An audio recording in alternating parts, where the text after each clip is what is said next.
Hello everybody, it's Pro Bodie Gamer, and today I will be covering players you need to look out for these upcoming NFL seasons. So, completely non-biased. There are a couple crowds in here, but I promised you I'll give reasons. I will give you reasons on why these players you need to look out for. And there's not just Browns. As you can see, I'm a Browns fan. I've worn this hat in every single one of my videos where I sit down. So without any hesitation, let's get started. So, this is in no order, by the way. This is just players I think of this who came off the top of my head. Cade Stover. So he is a rookie, which some of you might think, oh, he's a rookie. He's a tight end. What is he going to do? He's behind Dalton Schultz the whole time.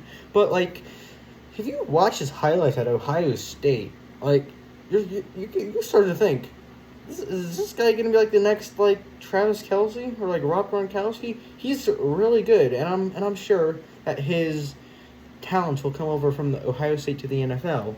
Next up, we have Jackson Smith-Njigba. Do I really need to say much for this? He had an incredible rookie season that was sitting behind Tyler Lockett and DK Metcalf. So I think he's going to make a huge step in year two, and Geno Smith wasn't coming off the best year of his career. If Geno does take a big step or another big step in restating himself as a good starting quarterback, I'm sure a lot of those passing yards will go to Jackson Smith-Njigba. Next up, we have Amon-Ra St. Brown. Amon-Ra St. Brown has just always just started like here and went up and went up and went up and went up. And I think he's right here right now. He's going to go like up here. You will be scared. If you play the Lions this season, I am so sorry. He's just... So, Jared Goff coming off is probably his best year as a pro. And Amon-Ra is obviously the number one guy on that team. Even the offense and the team, he's the number one guy. So, Jared Goff is just going to continue to throw to Amon-Ra. That's why I think Amon-Ra is going to take a giant step forward and possibly crack the top 10 NFL 100 players. Next up, we have Montez Sweat. Last year, I'm not 100% sure if this is still true, but he did lead the Commanders and Bears in sacks. He led two different teams in sacks, which I don't know if he ended the season with that stat, but that was still pretty cool. And although the Bears did put together a roster, there's something called too good. And I think that's what the Bears have done. Look at their receiving corps.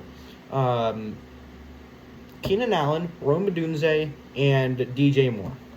That is the definition of too good. Plus Caleb Williams, I think, is going to be a bust. Please come back to this video if he is, because I want people to say that I'm a genius. I think the Bears were definitely overhyped. I do. So Montez Sweat is going to be one of the few bright spots on that team this year. Next up, we have Mike Hall Jr. Most of you probably have no clue who that is. He's a rookie for the Browns. He's a defensive tackle, second rounder. So we all know the Browns have a famous defensive line. You have Myles Garrett on one side, Darius Smith on the other. So what do you do if you're a running back and you can't run through the outside because you have to run into Zadarius Smith or Myles Garrett, who are both multi-time Pro Bowlers? So you run through the middle, right? No. Mike Hall Jr. is just the fastest defensive tackle probably in the NFL right now. No biggie. Just trying to run into a fat wall of speed, pure fat and speed and muscle. You can run into that, or you can run into Myles Garrett or Zadarius Smith. So you can choose. Next up, we have Malik Nabers. So, Malik Nabers, maybe the Giants' only good player. I know they have Dexter Lawrence, but did he really do that much last year? Like, I don't know one highlight caliber play he did besides a few sacks. Malik Nabers will be their number one player. And I was watching Benchwarmer Brand, shout out to him. He said that if you polish a turd, it's still a turd. I completely agree with that. And Malik Nabers is definitely the polish. Daniel Jones just not Danny Dimes. All right. Now, what happened to my list? No. Okay. Next up is DeAndre Hopkins. Now, this is a controversial pick, mainly because it's the Titans. Titans suck. You're telling me a bunch of Titans sat down and thought it was a good idea to get rid of Derrick Henry? I don't think so. So D-Hop is definitely the number one guy now. Has no competition around him, like none. Their offense is picked apart.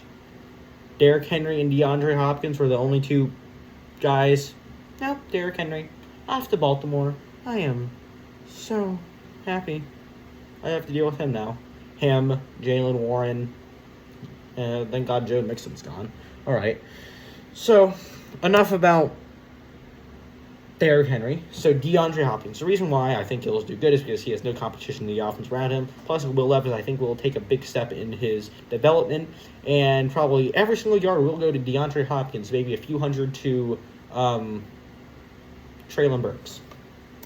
Next up, Aaron Rodgers. He is definitely a comeback player of the year candidate along with Nick Chubb, in my opinion. Those are the top two runners.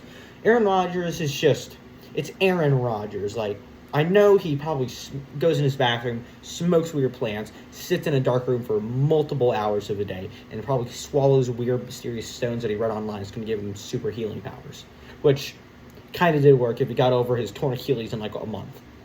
So I guess it works. So it's Aaron Rodgers, man. You just can't go wrong with this stone swallowing, dark room, plant smoking Aaron Rodgers dude who has a heck of a career. But I think he's going to give one last hurrah in the Jets because I do think he is. So he's 39 right now. I do think after this year he will retire if he could. He's going to go out on a bang, trust me. And if you looked at my way too early season predictions, I have Jerry Jeudy winning Offensive Player of the Year. So, of course, he's going to be on this list because you can't have an offensive player. You can't have a guy who's going from sucking to an Offensive Player of the Year without being on this list. So, Jerry Jeudy's the next guy. The reason why I think he's going to do good is because he has idolized Amari Cooper's entire career. And this is just a little fun fact I found out. He didn't start playing football until he was in 7th grade. And Tom Brady didn't start playing football until high school. So, I know it's a receiver and a quarterback, but a receiver is the quarterback's best friend. So there's something there. Please do not rate the comments and say that the Browns suck. I know someone's going to do it. Okay. So I think Jerry Jeudy will take a massive step because he hasn't had a 1,000-yard receiving season. He definitely hasn't lived up to his college hype. So I think now since he has a viable quarterback in Deshaun Watson. I'm not saying that he's going to be like back to his 2020 self because he had to play with Russell Wilson last year. Broncos country, let's die. So now he has a much better quarterback, but we don't really know what Russ is going to cook. Russ may cook, but now he's a Steeler and not playing with Jerry Jeudy. But so he's with his. My phone fell. No. So now he's with his idol and a viable quarterback. He may get a really good season. I don't know. Next player up, another Brown, David Njoku. So the Browns' defense was either number 1 or number 2 last year. My opinion was number 1. No bias, I promise. Our defense in training camp has not had an answer for David Njoku. The Nigerian Chief Beast has just stomped all over our defense because he's just big, muscular Nigerian. Okay. Yeah, he's kind of stomped all over our defense. And I think if he's doing that against our defense in practice, what is he going to do against other defenses like the Commanders or the Cardinals? And we do play the Commanders this season. So if you're a Commanders fan, I'm sorry. You will get stomped on. Next player up, we have Jaylen Warren. He played, I think 10 games last season, and he did incredible. Definitely, I think he will end up taking the job from Najee Harris. Because Najee Harris went... And Jaylen Warren has only gone up. He went vertically up. Najee Harris went vertically down, Jaylen went up. Okay. The reason why I think this is because he's just basically an off-brand Nick Chubb, Derrick Henry mutant combo. Because Derrick Henry's stiff arm and stuff, and Nick Chubb's acceleration, speed, and running style. If you combine Nick Chubb and Derrick Henry, that's something very scary that I don't think a lot of people would picture, or want to picture at least. If you go to Walmart and try and get that, you get Jaylen Warren. Hope that makes sense. Next player up, Russell Wilson. Steelers country. Let's well. So, Russell Wilson. I know a lot of people have been saying Justin Fields has been looking good at camp. It's Justin Fields. Justin Fields.